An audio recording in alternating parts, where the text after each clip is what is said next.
Hello everybody, this is 3SP, and I'm coming to you with another update. This one is from Newsweek. Trump is just 6 Senate votes away from impeachment.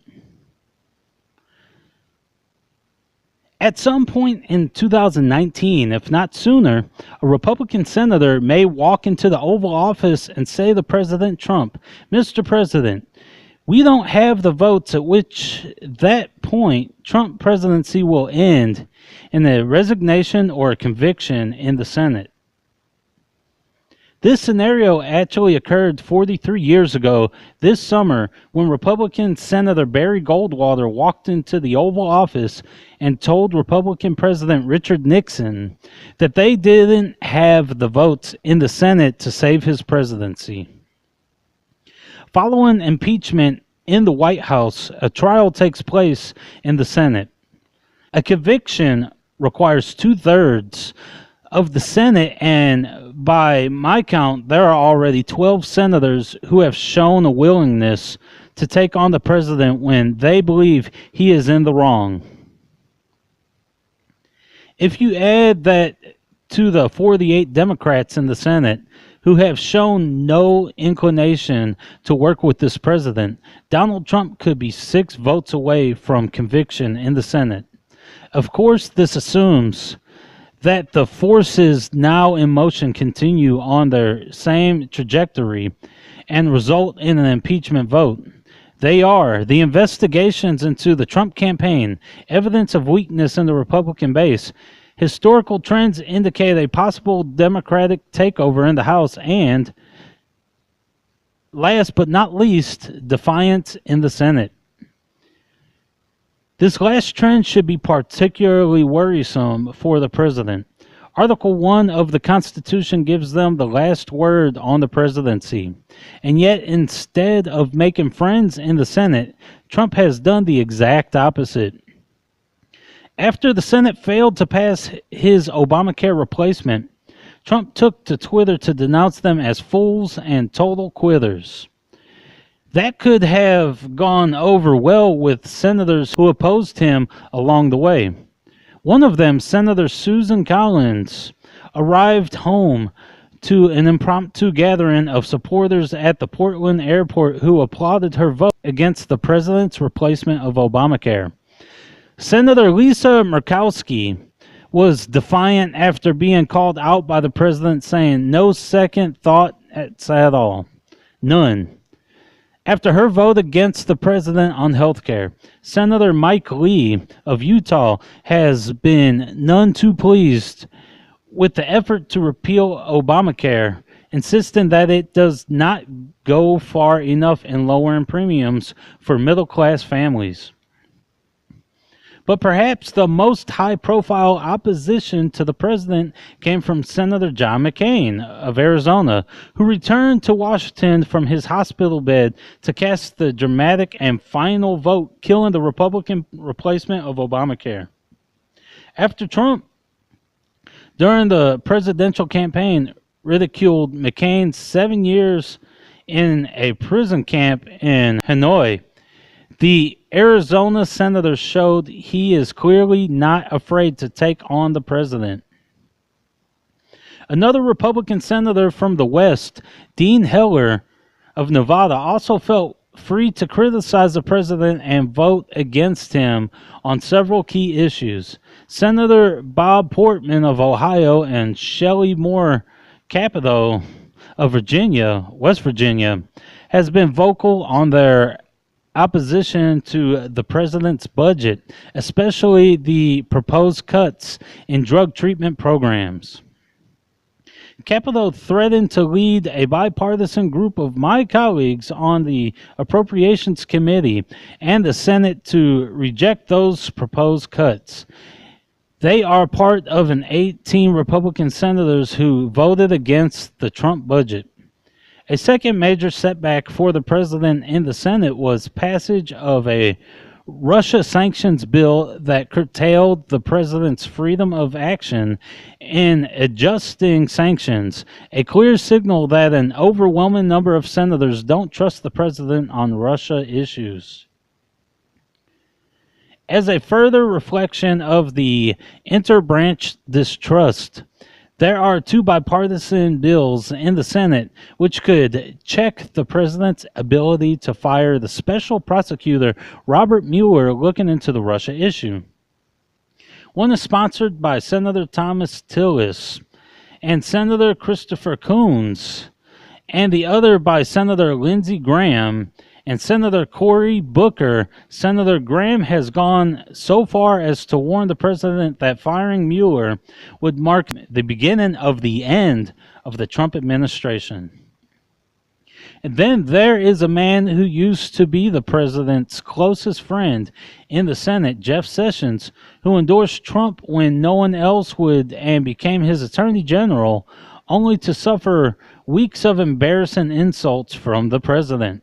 Senators such as Chuck Grassley have defended Sessions against the president, warning that if Sessions is fired, there will not be a confirmation hearing for another attorney general this year.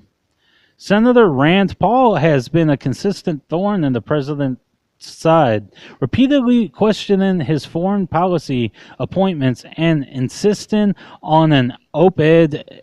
Make no mistake, no matter who is president or what their party is, it is my firm belief that the president needs congressional authorization for military action as required by the Constitution. Finally, Senator Jeff Flake wrote an entire book accusing President Trump of abandoning conservative Republican principles.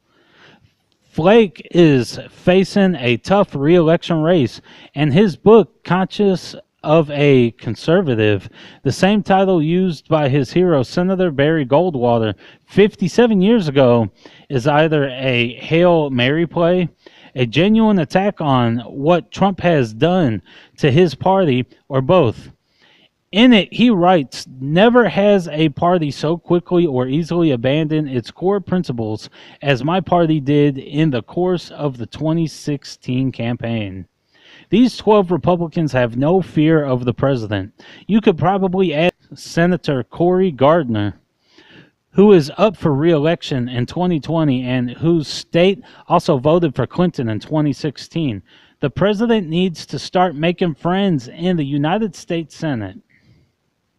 On average, since the Truman era, a president's party loses more than 28 House seats in his first midterm election. In 2018, Democrats need to pick up 24 seats to win back the House." I don't know.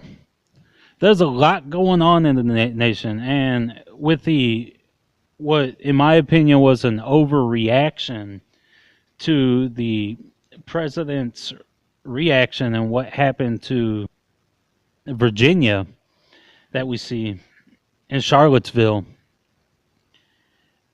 I think that, for one, we already know that the mainstream press is 100% against our president.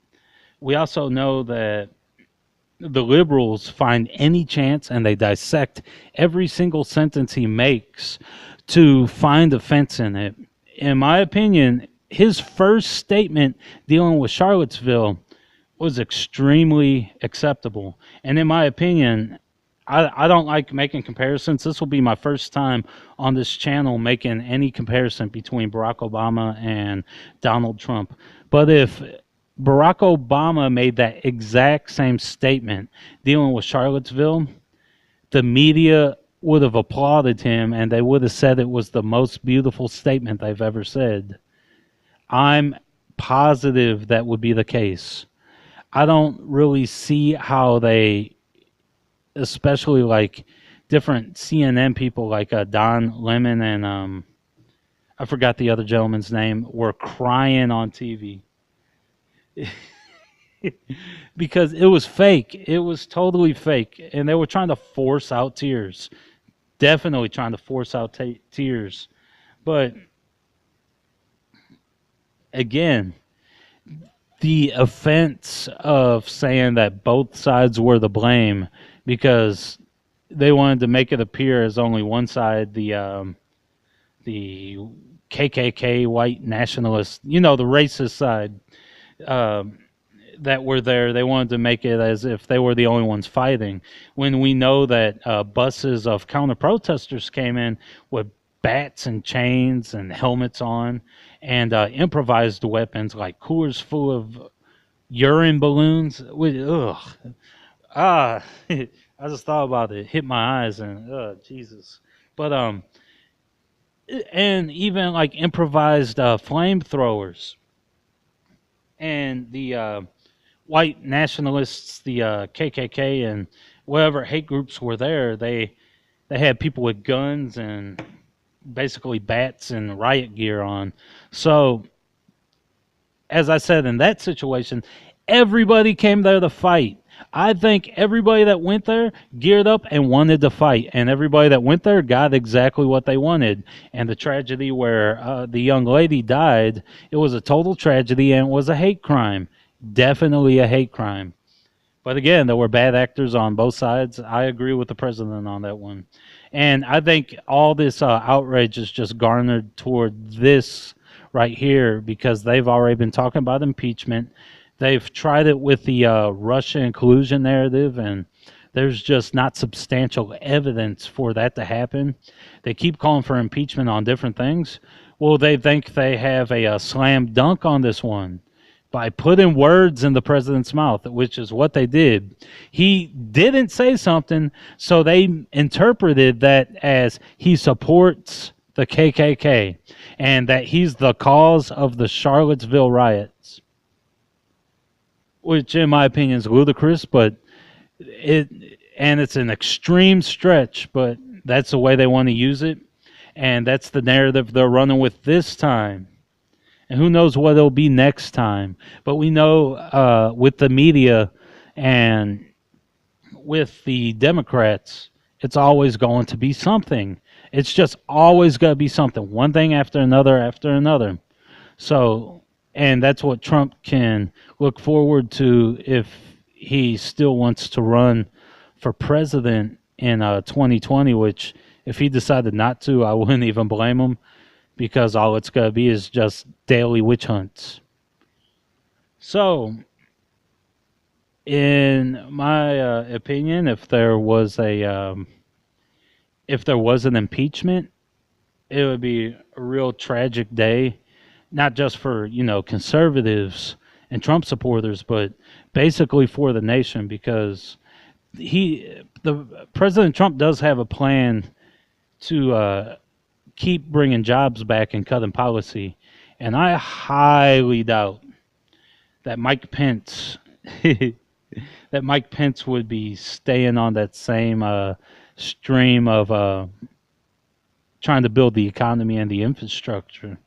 I'm not sure exactly what Mike Pence would do, and as far as I know, he's sort of disliked by a lot of people. I didn't really know a lot about Mike Pence before the election season. So, I mean, he's a very well-spoken guy. He dresses the part of a politician very well. He chooses his words a lot wisely, and he speaks real smoothly, like a politician. And I think the sentiment was against having a politician as a president with the American people. I think that's the reason why Donald Trump won, because he's an outsider, and that he made promises and he called out people and spoke his mind. And you won't get that in Mike Pence. You get a very well-spoken, well-mannered person. That's not what the people who voted for Donald Trump were looking for. Now, another thing we see here that actually I think that was called out correctly was saying that President Trump isn't showing the values of the Republican Party. But the whole time that he ran and he won on the Republican ticket, the Republican Party didn't support him, because the different funds that were raised by the RNC weren't used for him, because they were so offended that Trump actually won the primary that they weren't supporting him. They wouldn't pay pay to keep campaigning for him to become president. So most of that started off coming directly out of Donald Trump's own pockets, but then later on he did accept donations and all of that. So, and he doesn't really express a lot of Republican values because in reality he's not a Republican. I can't agree with that. He's not a Republican. He ran in the 80s as a as an independent, or it was as a I think the party was actual libertarian, and if it wasn't called libertarian, it was a libertarian party, and he dropped out of that race. But and that's the best thing you could describe Donald Trump as, is really a libertarian. And most of the Americans that voted for him were either Republican or libertarian. And libertarians don't really fully identify on the right or the left. They usually, it's more individual based. But one thing that libertarians I know do believe in is less federal control, and really just the local governments having more of the control and more of the payments, and all of that, focusing more on local government versus federal government, and more of a focus on private property and less focus on property taxes and all of that. Those are libertarian values, and a lot of libertarians I know lean more conservative, but you get lean more left too. So I want to stop there. I don't want to keep rambling. I don't know where this will go, if it can get to impeachment, but they are trying hard as they can. And the people that control the media are making it look worse than what I believe it is. And they're riling up. They're basically stirring up the left to really get outraged over something that I think was handled totally appropriately. And he disavowed the white nationalists and the KKK, just like he has to every month, because the left demanded every single freaking month for him to disavow David Duke, the KKK, whoever that other white nationalist a-hole is. I forgot his name. That he said himself in interviews that he thinks he's a jerk and he's a moron. He is a moron. The white nationalists are morons. So if there's a white nationalist watching me, if I offend you, I mean, freedom of speech. Anyway, and I'm going to leave it there. This is 3SP signing out.